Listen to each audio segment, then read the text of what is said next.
জীৱনত যাক বেছি ভাল পাইছিলোঁ আজি সেয়ে বুজাই দিছে যে কাকো বহুত বেছি ভাল পাবলৈ নাই।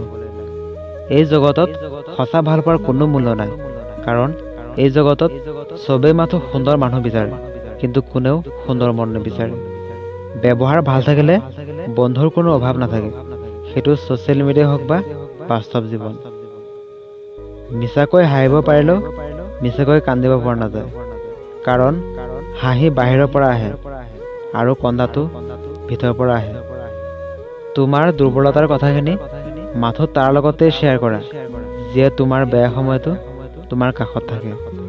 পাৰিলে ভাল পোৱা, নোৱাৰিলে ঘৃণা কৰা, তথাপিও অৱহেলা নকৰিবা। জীৱনৰ কঠিন দুটা সত্য কথা।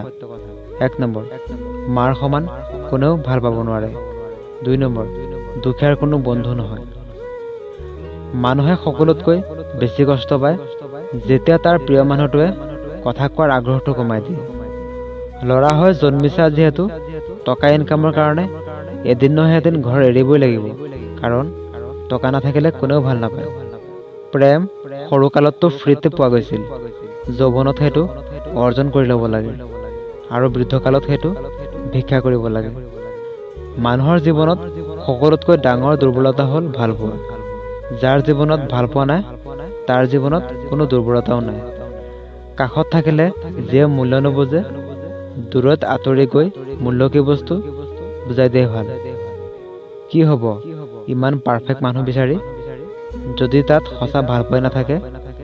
এজনে সময় পালে মাথো মেছেজ কৰে, আৰু আনজনে মূৰ্খৰ নিচিনা সেই মেছেজৰ অপেক্ষাত বহি থাকে। কাকো কেতিয়াও কথা কোৱাৰ কাৰণে বাধ্য নকৰাবা, মনে মনে থাকা আৰু তাক বুজাই দিয়া তুমিও তাৰ অবিহনে থাকিব পাৰিবা।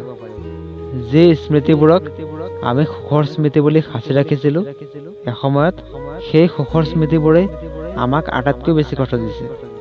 প্ৰেম শব্দটো বহুত সৰু হ'লেও এই এটা শব্দই এটা মানুহক শেষ কৰি দিয়াৰ ক্ষমতা আছে।